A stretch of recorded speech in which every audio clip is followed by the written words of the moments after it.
Hey there, friends and enemies, JoPa here again, and today we finally got that massive patch we've been waiting for in Remnant 2 with a bunch of bug fixes and balance changes to look forward to. If you missed it, I've made several videos on the expected buffs we were getting, and so I won't go into detail about all of them. Definitely check out those videos. I've got a whole playlist of Remnant 2 videos for you to check out if you missed any of them, but for now, I'm going to talk about some of the things that we didn't know about in advance, as well as the things that I think are going to be the most impactful as far as the changes for new builds and everything like that. Now, first off, we did get word that the engineer was bugged with the warden, so they fixed an issue with engineer and warden summons were incorrectly applying pressure. Essentially, that means that they were taking turns attacking instead of doing so at the same time. They also fixed that same issue with the impact cannon and the hellfire, although I don't know many people who use that combination. I think the hellfire needs a bit of a buff, but I'm glad to see these changes. I actually made a engineer warden build with those, so I do feel like this is a change that could make that build even better, which is very nice. Fix an issue where casting invoker skill subsequently caused communion to stop working for the medic. Fix an issue where medic redemption skill glow was not turned off. Turning off and can visually stack. That's kind of funny. I didn't see that one. Now, as far as the weapons go, a lot of these changes are pretty good. If you have a favorite among like the Western Classic or the Service Pistol, you might want to use it a bit more. But the ones that I'm really looking forward to are the Tech 22. It says if you ever wanted a scalpel disguised as a pistol, today is the day. I love their dev notes, by the way. I might talk about those briefly. So for the repeater pistol, Classic Repeater was falling behind, even though with frame perfect input from the player, it could deal a ton of damage, lightened up the dexterity requirement by increasing the damage slightly, overall much more accurate. So if you are a fan of the Repeater pistol, this could be a good thing. Western Classic, weak spot damage bonus increase, and overall accuracy increase as well. Western Classic always had great burst damage. The buff to reload will boost the sustained damage as well. Service Pistol, they are basically all quality of life changes. Service Pistol has always been a very high damage sidearm. I've never really cared for the Service Pistol, but I know people like it. But the magazine was small, and we increased it while making the gun more accurate. The Wrangler, properly befitting a true gunslinger, the Wrangler fires more quickly and can remain on target more easily. The overall damage increase is slight, but the handling adjustments should be noticeable for any fans. I do want a lever action to be really, really nice, and I haven't used the Wrangler a lot, but I might have to check it out now. Huntmaster, huge adjustment to the true hunting rifle. All changes lead to much higher burst and sustained damage. Reduction of reserves to help compensate and keep total damage in line, but it is important to know it still deals more total damage than it did before due to the per shot damage increase. Aim and be rewarded. This is one that I can see a lot of people going with, the Huntmaster. So really looking forward to checking that one out. SMG, quality of life changes, more accuracy. I already really like the SMG in the game, so Blackmaw, quality of life changes for that because the Blackmaw is already very good. But you can damage for a little bit longer and stay on target more easily with that. So just a buff. Chicago Typewriter, fires slightly faster and reloads more quickly. Reticle contracts quicker as well, so you can focus your fire sooner. Very nice there. Bonesaw, this is a good one. With the heat adjustments, I think it's supposed to say heat, it says head. The LMG can now be fired for 75 rounds before overheating, as opposed to 50, which is a nice change. Combined with a small fire rate increase, that increased burst, while reload speed helps to sustain the damage. We also slightly reduce the penalty for overheating. Coach Gun, reloading increase to up the sustained damage. Minor quality of life adjustments. Ford Scattergun. Ford doesn't play, now neither do you. This is a nice change for that as well. And then the Bulldog. Time to destroy anything that stands in your path. The goal here was to better convey the auto shotgun fantasy. You be the judge. I'm really looking for this one. I know some people love the Bulldog. That's a really nice change.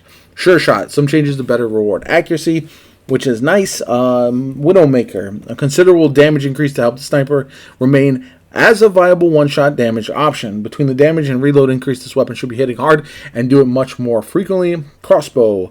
With the Widowmaker increase, the crossbow also needed some love to allow it to remain enticing. I agree with this. Now it hits a bit harder, it can hit farther away and do it more often. The stagger was increased to help balance out single-shot nature.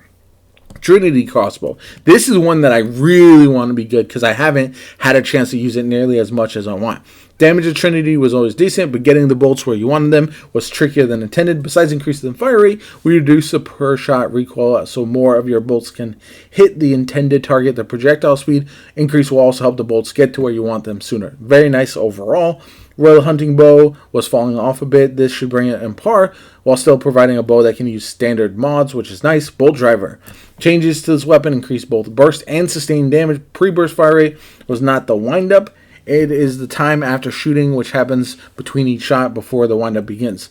What this means is that the gun recovers a bit faster. So, again, nice repair tool. Minor quality of life to make the gun just a bit more than a drone buffer, which is good. And the Spore Bloom. Return to heavy hitter status. This one I know a lot of people are really excited about, and I'm looking forward to trying that one as well. Same thing with the Star Killer. Perhaps today is the day that actually kills some stars. Accuracy buffs for the primary to make more appealing. Mod has gained significant damage buffs and is most likely going to kill you and your friends. That's so funny. We fixed a bug that was causing the range to show as twice as large as it was. Range now as large as the original value said it was. Anguish. Overall boost the primary functionality and slight reduction to the maximum damage that Load the Weak deals. Very powerful weapon. Rune Pistol. Decent sidearm that was always hampered by the fact that it was generally considered to be primarily a healing option. The damage and functionality have been brought up to par, and the healing has been buffed as well. So it should be a good overall, especially as a support weapon, could be really nice. The Aphelion, a few minor quality of life changes buffed our overall DPS and trash clearing ability. Monolith. This actually got a nerf. So they removed the expose on the Sandstorm, so you can't just set it and forget it anymore, and increase the expose duration per application from the regular fire. So that's going to be interesting. Since Sandstorm was applying expose, it ended up making the primary fire irrelevant. I've said this for quite a while. I think this was a needed change.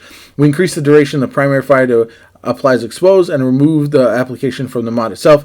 Much easier to ramp up expose using the primary. I think that's a good change overall, because you actually have to use the weapon now instead of just tossing out the Sandstorm and then never having it out ever again. Nebula. Reduced dot duration, reduced base damage, a lot of nerfs here. Like Monolith, Sandstorm, the mod was outclassing the benefit of the primary fire in every way. As an applicator that grants a 10% damage bonus, we wanted to make a few adjustments that tone down the strength of the cast and forget Swarm. With the reduced duration on the dot, it still deals more damage per second. The primary fire dot remains damaging and damages more quickly. Essentially, they want you to use the weapon more often rather than just using the mod and then swapping out for abilities or a different weapon.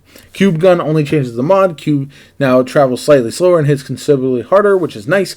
I want to make a Cube Gun build so bad. I hope that would be absolutely sick. Black Greatsword buff. And then mods, Astral Burst. One of the weakest mods for quite a while. These tweaks should bring it more in line as versatile damage addition to close range builds. That would be awesome. I would love an Astral Burst build for sure. Night Guard, Knights are here. Basically, we fix a bug causing them to deal default damage. Now it deals proper amount, which is awesome. Familiar, small balance and changes to make it more appealing. Prismatic Driver. Prismatic Driver was always meant to be somewhat of a weapon that works as an attachment to standard weapons. Huge damage increase, clear delay represents time between hits, and clear tolerance represents distance in a world that the shots can be apart. Rotted Arrow, classic simple mod, damage fell off compared to other more powerful options. Should be more competitive. Concussive Shot, new builds unlocked, which, yeah, all these changes are fantastic.